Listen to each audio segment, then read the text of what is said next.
السلام علیکم۔ آج ہم بات کرنے والے ہیں پاکستان اسٹاک ایکسچینج یعنی پی ایس ایکس کی۔ جب بھی ہم اس کا نام سنتے ہیں نا تو ذہن میں بس نمبرز، گراف اور کچھ بہت ہی مشکل سی باتیں آتی ہیں، لیکن اصل میں یہ اس سے کہیں زیادہ ہے۔ یہ تو ملک کی معیشت کے موڈ کا ایک آئینہ ہے۔ بالکل، آپ اسے معیشت کا بیرومیٹر بھی کہہ سکتی ہیں۔ اور آج ہم یہی سمجھنے کی کوشش کریں گے کہ جب خبر آتی ہے کہ مارکیٹ ریکارڈ بلندی پر ہے تو اس کا اصل مطلب کیا ہوتا ہے، مطلب اس سب کے پیچھے اصل کہانی کیا چل رہی ہوتی ہے۔ ہماری کوشش یہ ہے کہ اس موضوع کو اتنا آسان کر دیں کہ ہر کوئی اسے سمجھ سکے۔ یہ بہت اچھا موضوع ہے کیونکہ پی ایس ایکس کی کہانی صرف پوائنٹس کی نہیں بلکہ ان وجوہات کی ہے جن سے یہ پوائنٹس بنتے یا بگڑتے ہیں۔ جب ملک میں استحکام ہو، معاشی سمت واضح ہو تو یہ اوپر جاتی ہے، اور جب غیر یقینی ہو تو نیچے آ جاتی ہے۔ اصل کھیل ان وجوہات کو سمجھنے کا ہے۔ صحیح، تو پھر یہیں سے شروع کرتے ہیں۔ پچھلے کچھ عرصے میں ہم نے دیکھا کہ پی ایس ایکس نے کئی نئے ریکارڈ بنائے۔ تو پہلا سوال جو میرے ذہن میں آتا ہے وہ یہ ہے کہ کیا ملک کی ساری کمپنیاں اچانک بے تحاشا منافع کمانے لگ گئی تھیں؟ کیا مطلب سب کچھ راتوں رات بدل گیا تھا یا اس کے پیچھے کوئی اور ہی کہانی تھی؟ یہ ایک بہت عام غلط فہمی ہے۔ دیکھیں، مارکیٹ کا اتنی تیزی سے اوپر جانا اس بات کی نشانی نہیں تھی کہ کمپنیوں نے فوری طور پر بہت زیادہ منافع کما لیا تھا۔ اصل میں یہ سب مستقبل کی امید پر مبنی تھا۔ اچھا۔ سرمایہ کار حال سے زیادہ مستقبل کو دیکھ کر پیسہ لگاتا ہے، اور اس امید کی کئی وجوہات ایک ساتھ اکٹھی ہو گئیں۔ سب سے پہلے تو مہنگائی جو آسمان سے باتیں کر رہی تھی، اس میں کمی کے آثار نظر آنے لگے۔ یعنی لوگوں کو لگا کہ شاید اب برے دن ختم ہونے والے ہیں۔ بالکل، اور اسی سے جڑی دوسری اور شاید سب سے اہم وجہ یہ امید تھی کہ اسٹیٹ بینک اب شرح سود میں کمی کرے گا، جو تقریباً 22% کی ریکارڈ سطح پر تھی۔ جی۔ تیسرا، روپے کی قدر میں کافی عرصے بعد ایک استحکام نظر آیا۔ اور چوتھا، آئی ایم ایف پروگرام کا چلتے رہنا اور دوست ممالک سے فنڈنگ کی خبروں نے اس خوف کو کم کر دیا کہ ملک ڈیفالٹ کر سکتا ہے۔ تو جب یہ ساری مثبت چیزیں ایک ساتھ ہوئیں تو مارکیٹ کا موڈ، جسے ہم انویسٹر سینٹیمنٹ کہتے ہیں، وہ اچھا ہو گیا اور ہر طرف سے پیسہ مارکیٹ میں آنے لگا۔ اچھا، تو یہ صرف کمپنیوں کی آج کی کمائی کا نہیں بلکہ کل کی امیدوں کا کھیل ہے۔ آپ نے یہ 4 بڑی طاقتیں بتائیں، لیکن اگر آپ کو ان میں سے کسی ایک کو سب سے اہم کہنا ہو جو باقی سب کو چلاتی ہے تو وہ کون سی ہوگی؟ بلا شبہ شرح سود۔ مہنگائی اور شرح سود کا آپس میں گہرا تعلق ہے، اور یہ دونوں مل کر اسٹاک مارکیٹ کا انجن چلاتے ہیں۔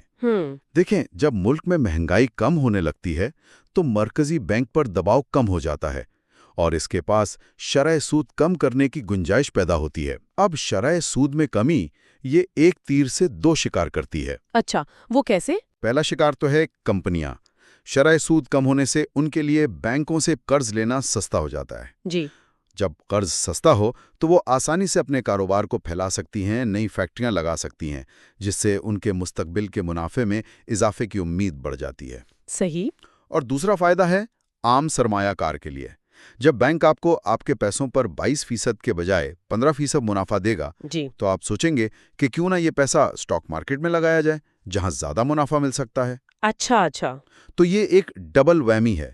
کمپنیوں کی لاگت بھی کم ہوتی ہے اور مارکیٹ میں سرمایہ کاری کے لیے پیسہ بھی زیادہ آتا ہے۔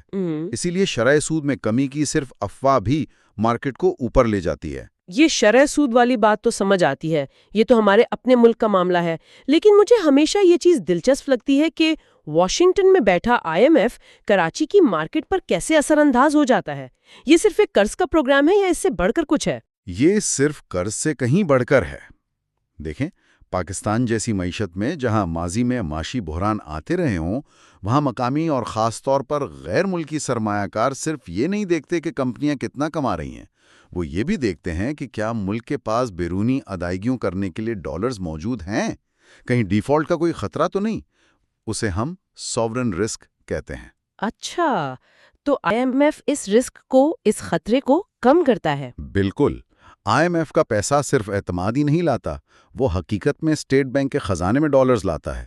جب مارکیٹ کو پتہ ہوتا ہے کہ مرکزی بینک کے پاس ڈالر موجود ہیں اور ملک اپنی ذمہ داریاں پوری کر سکتا ہے، تو روپے پر اسٹے بازی کا دباؤ خود بخود کم ہو جاتا ہے۔ जैसे ही ये डिफ़ॉल्ट का खतरा कम होता है, मार्केट में बाहर से पैसा आना शुरू हो जाता है। एक मिनट, यहाँ मुझे एक बात समझ नहीं आई। हम हमेशा सुनते हैं कि कमजोर रुपया हमारे एक्सपोर्टर्स के लिए अच्छा है, तो फिर मार्केट उससे घबराती क्यों है? ये तो आधी मईशत के लिए अच्छी खबर होनी चाहिए ना? ये एक बेहतरीन सवाल है और ये मार्केट के सबसे नाजुक तवाज़ुन में से एक है। बज़ाहिर ये बात बिल्कुल ठीक है कि कमज़ोर रुपए से एक्सपोर्टर्स को फ़ायदा होता है, लेकिन स्टॉक मार्केट मजमूई तस्वीर देखती है। मसला ये है कि पाकिस्तान की मईशत दरामदात पर बहुत ज़्यादा इन्हिसार करती है। हमारा पेट्रोल, मशीनरी, खाम माल, यहाँ तक कि दालें भी बाहर से आती हैं। जब डॉलर तेज़ी से महंगा होता है तो ये तमाम चीज़ें महंगी हो जाती हैं। जिससे महंगाई वापस आ जाती है। बिल्कुल। और अगर महंगाई वापस आती है तो मरकजी बैंक को शरह सूद दोबारा बढ़ानी पड़ सकती है। इससे वो सारा मस्बत साइकिल उल्टा चल पड़ता है जिसकी हमने अभी बात की। अच्छा। इसलिए मार्केट रुपए की कदर में इस्तेहकाम चाहती है, चाहे वो किसी भी सतह पर हो। अचानक और तेज गिरावट एक खौफ पैदा करती है जो अच्छे से अच्छे मूड को खराब कर देता है। तो इसका मतलब है कि मार्केट में हकीकत से ज्यादा हकीकत का तासुर अहमियत रखता है। मैं अपने एक दोस्त से बात कर रही थी जो कहता है कि स्टॉक मार्केट तो एक जुआ है। आपकी बातें सुनकर लग रहा है कि इसके पीछे ठोस मौशी वजूहात होती हैं। तो ये जज्बात और मंतिक की जंग को एक आम आदमी कैसे समझे?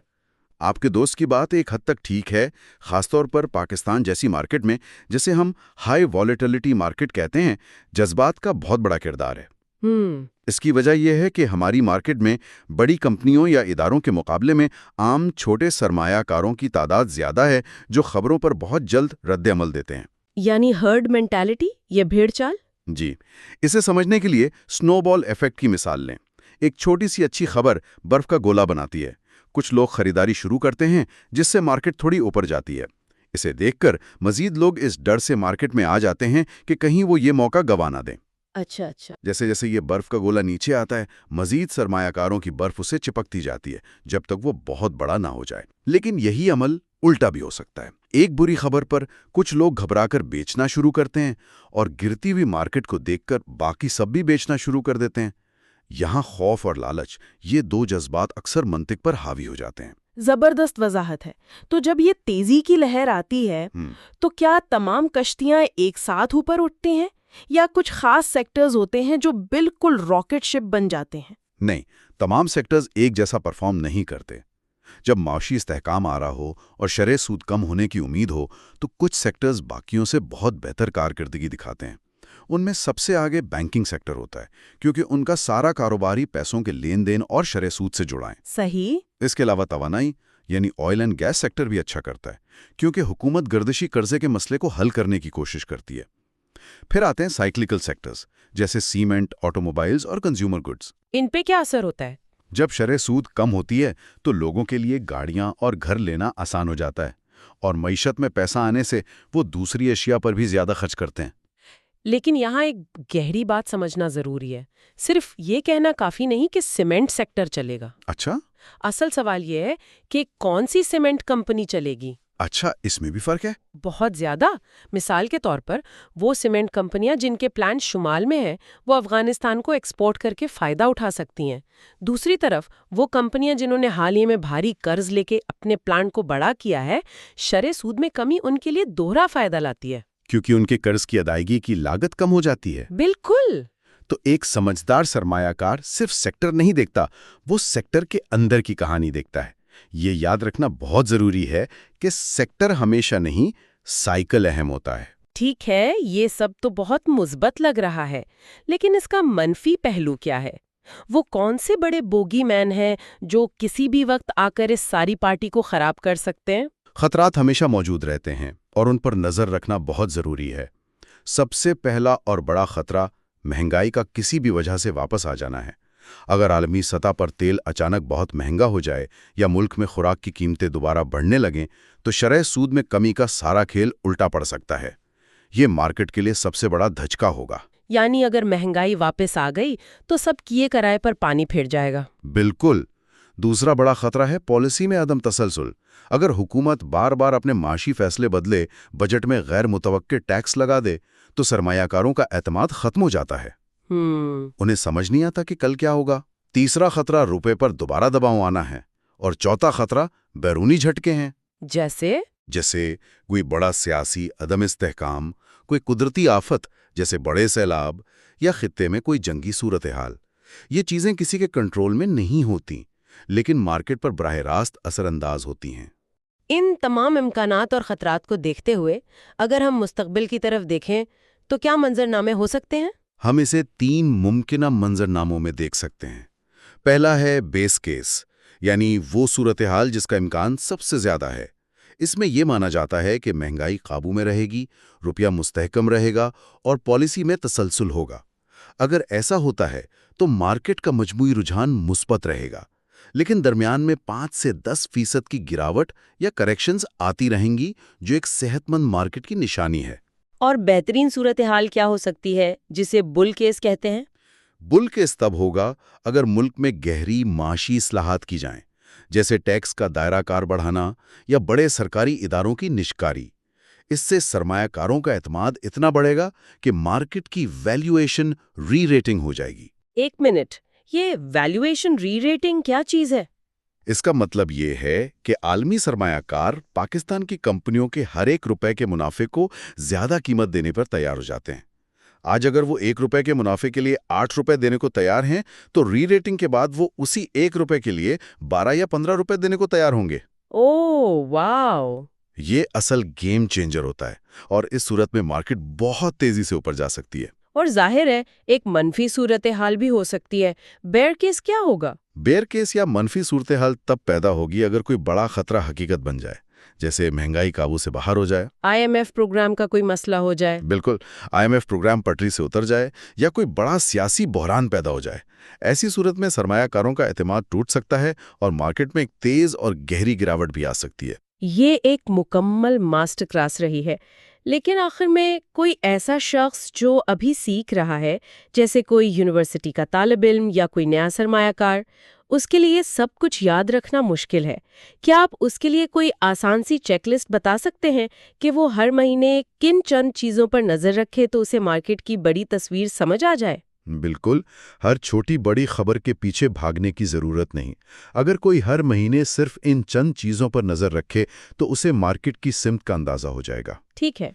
पहला, महंगाई का डेटा क्या आया है, बढ़ रहा है या कम हो रहा है। दूसरा, मरकजी बैंक की मॉनेटरी पॉलिसी का ऐलान क्या हुआ है, यानी शरह सूद की सिमत क्या है। तीसरा, डॉलर और रुपए का रुझान क्या है, क्या ये मुस्तहकम है। चौथा, IMF और बैरूनी फंडिंग से मुताल्लिक क्या खबरें चल रही हैं। पांचवां, क्या बजट या कोई नई माशी पॉलिसी आने वाली है, इसके क्या इशारे हैं। और आखिर में मुल्क की 15-20 बड़ी कंपनियों के सहमाही नताइज कैसे आ रहे हैं। सिर्फ इन नुकात पर नजर रखने से आपको 80% कहानी समझ आ जाएगी। ये वाकई एक बहुत ही मुफीद चेकलिस्ट है।